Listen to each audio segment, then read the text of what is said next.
ഭജനാമൃത ലഹരിയിലായിരുന്നു കഴിഞ്ഞ ദിവസം Dubai. FO events സംഘടിപ്പിച്ച അഖണ്ഡ ഭജനോത്സവം ഭക്തി സാന്ദ്രമായി. ആധ്യാത്മിക ഭജന സംഘങ്ങളെ ഒരു കൊടുക്കയിൽ കൊണ്ടുവരികയായിരുന്നു FO ഈവൻസ്.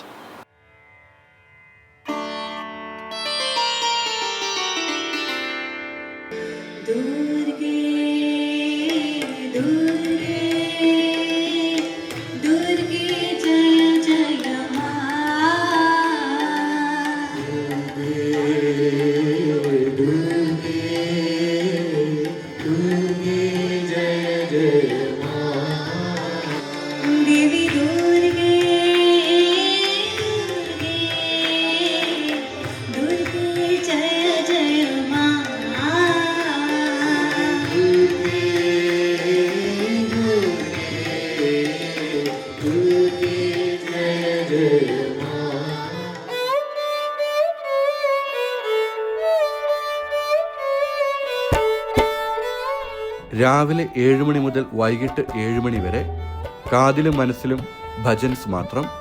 ആസ്വദിച്ചും ഏറ്റുപാടിയും അഖണ്ഡ ഭജനോത്സവത്തിൽ അലിഞ്ഞു ചേരുകയായിരുന്നു ഓരോ പ്രവാസികളും.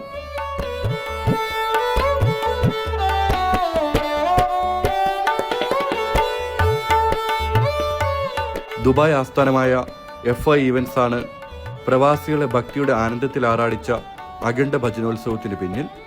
ഭക്തിരസപ്രധാനമായ സാമ്പ്രദായിക ഭജനകളെ പുതുതലമുറയിലേക്ക് പകർന്നു നൽകിയെന്ന മഹത്തായ ലക്ഷ്യമായിരുന്നു ഇതിനു പിന്നിൽ.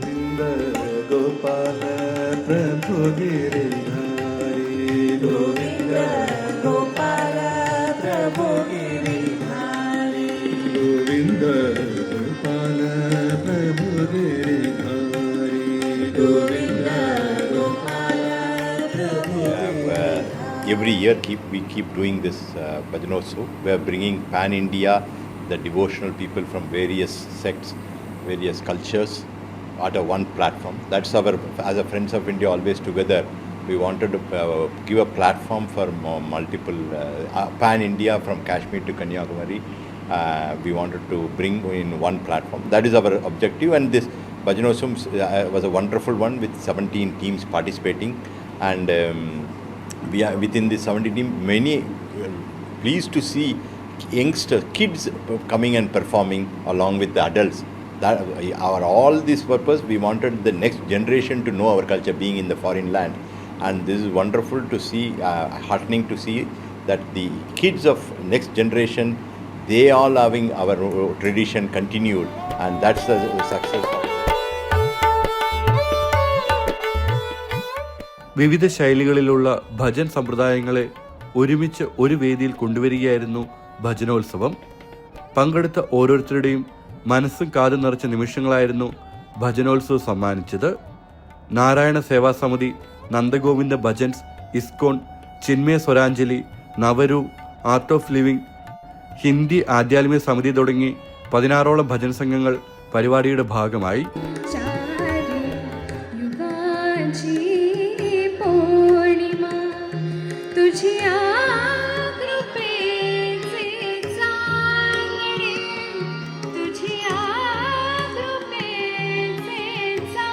ഇവിടെ ഇന്നിപ്പം FO ഈവൻസിൻ്റെ ഭജനോത്സവം നടക്കുകയാണ്. ഭജനോത്സവത്തിൽ ഏകദേശം 16ഓളം ടീമുകളുണ്ട്. ഇത് അഖണ്ഡ ഭജനോത്സവമാണ്. രാവിലെ നമ്മൾ 7 മണിക്ക് തുടങ്ങി, വിഷ്ണു സഹസ്രനാമത്തോട് തുടങ്ങി വൈകിട്ട് 7 മണി വരെയുള്ള ഒരു പ്രോഗ്രാമാണ്.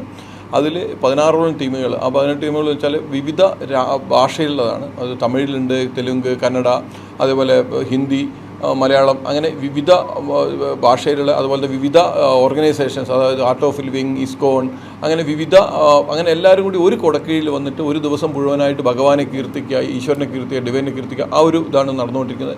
ഇത് നമ്മുടെ ഇവിടെ UAE നമുക്ക് നടത്താൻ പറ്റുന്ന വലിയൊരു, ഇവിടുത്തെ റൂളേഴ്സിൻ്റെയൊക്കെ ഒരു അനുഗ്രഹത്തോടെ നമുക്ക് ചെയ്യാൻ പറ്റുന്ന വലിയൊരു കാര്യമാണ്. കാരണം നമ്മളിത് ഇവിടെ ഈ എന്താ പറയുക, ജനങ്ങളുടെ ലോകത്തിൻ്റെ സമാധാനത്തിന് വേണ്ടിയിട്ട്, അല്ലെങ്കിൽ പീസ്ഫുൾനെസ്സിന് വേണ്ടിയിട്ട് നമ്മൾ ചെയ്യുന്ന ഒരു വലിയൊരു യജ്ഞമാണ് ചെയ്തുകൊണ്ട് ഇന്ന് രാവിലെ മുതൽ വൈകിട്ട് വരെ നടന്നുകൊണ്ടിരിക്കുന്നത്. ഊതുമേത്ത ഗ്ലെൻഡല ഇന്റർനാഷണൽ സ്കൂളിൽ നടന്ന പരിപാടിയിലേക്ക് UAEയുടെ വിവിധ ഭാഗങ്ങളിൽ നിന്നുള്ള ആയിരക്കണക്കിന് പേർ ഒഴുകിയെത്തി.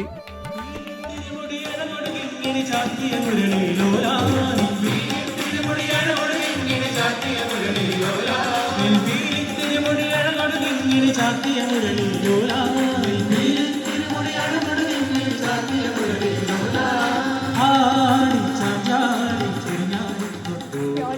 ഇമോഷണൽ. രാവിലെ വന്ന് തന്നെ ആ ഒരു ആംബിയൻസിൽ ഇരിക്കുമ്പോൾ തന്നെ നമുക്കൊരു തോന്നും ശരിക്കും ഒരു എവിടെയോ നാട്ടിലെത്തിയ പോലെ തന്നെ. ചെറിയൊരു കേരളം ഞങ്ങളുടെ ഇവിടെ തന്നെ വന്നിട്ടുണ്ട്. മലയാളത്തിലാണെങ്കിലും ഹിന്ദിയിലാണെങ്കിലും പല ഭാഷയിലാണെങ്കിലും ഭജനങ്ങൾ ആൾക്കാർ പാടാൻ വരുന്നുണ്ട്, ഭക്തജനങ്ങൾ വന്നുകൊണ്ടിരിക്കുന്നുണ്ട്. അതുകൊണ്ട് പ്യോർലി ബ്യൂട്ടിഫുൾ ഒരു മോർണിംഗ് തന്നെയാണ്. സൺഡേ മോർണിംഗ് ഞങ്ങൾക്ക് ഇങ്ങനെ ഒത്തുചേരാമെന്നുള്ളത് തന്നെ ഒരു വലിയ കാര്യമാണ്. വസുദേവ കുടുംബകം ശരിക്കും. കുടുംബങ്ങളായി എത്തിയവരായിരുന്നു ഭൂരിഭാഗവും. നാട്ടിൽ ഭജനയിൽ പങ്കെടുക്കാൻ സാധിക്കാത്തവർക്ക് പോലും പ്രവാസ മണ്ണിൽ ഇത് സാധ്യമായെന്ന സന്തോഷമായിരുന്നു.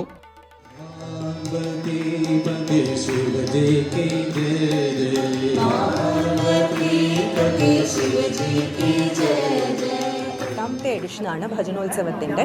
അപ്പം ഇതിനോടകം നമ്മൾ 7 തവണ ഈ ഭജനോത്സവം ഇവിടെ നടത്തി കഴിഞ്ഞിരിക്കുന്നു UAE-യിൽ. അതുപോലെ തന്നെ ഭക്തജനങ്ങൾ വന്നു ചേരുന്നുണ്ട്. ഇതിനോടകം 500-600 പേരായി. അപ്പം ധാരാളം സംസ്ഥാനങ്ങളിൽ നിന്ന് ധാരാളം വിവിധമാർന്ന ഭാഷയിലും കൾച്ചറൽ രീതിയിലും ഒക്കെ നമുക്ക് അവരുടെ ഭജനകൾ കേൾക്കാൻ പറ്റുന്നുണ്ട്. ഏത് ഭജനയായാലും ഏത് ഭാഷയായാലും എല്ലാവരും ആ ഒരു ഭക്തിസാന്ദ്രമായ ഒരു അന്തരീക്ഷത്തിൽ മുഴുകിയിരിക്കും. നാട്ടിൽ നിന്നെത്തിയവർക്ക് പോലും അവിസ്മരണീയമായ അനുഭവമാണ് ഭജനോത്സവം സമ്മാനിച്ചത്.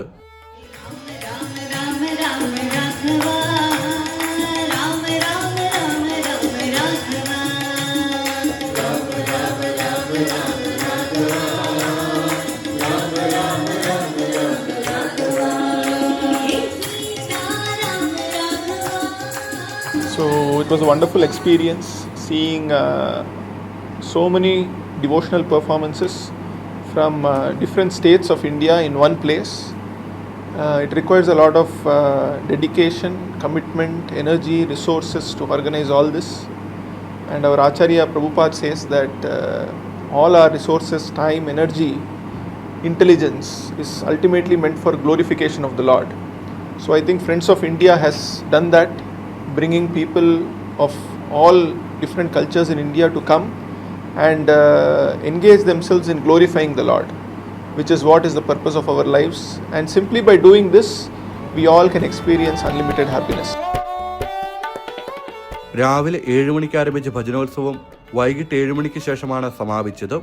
അതും ഇടവേളകളില്ലാതെ. അതുകൊണ്ട് തന്നെ ഭാരതത്തിൻ്റെ സാമ്പ്രദായികവും നൂതനവുമായ ഭജൻ ശൈലികൾ അടുത്തറിയുവാനും ആസ്വദിക്കാനുമുള്ള അവസരമായിരുന്നു ആസ്വാദകരെ കാത്തിരുന്നത്.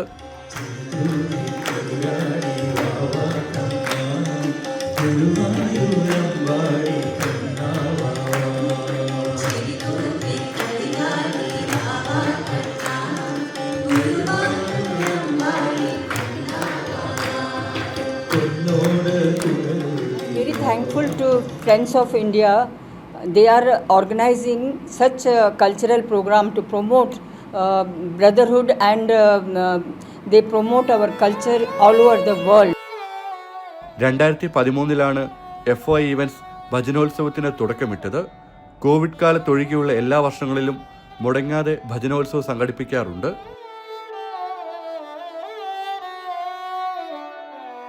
आज मुझे बहुत खुशी है कि दीदी ने मुझे इतना अच्छा भजनोत्सव में गाने का चांस दिया है. BN फाउंडेशन दीदी, और सचमुच मैं भाग्यशाली हूँ आज कि यहाँ मुझे आज गाने का मौका मिल रहा है. ഭജൻസിനെ സ്നേഹിക്കുന്നവർ പ്രവാസ ലോകത്തും കുറവല്ലെന്ന് തെളിയിക്കുകയായിരുന്നു അഖണ്ഡ ഭജനോത്സവം.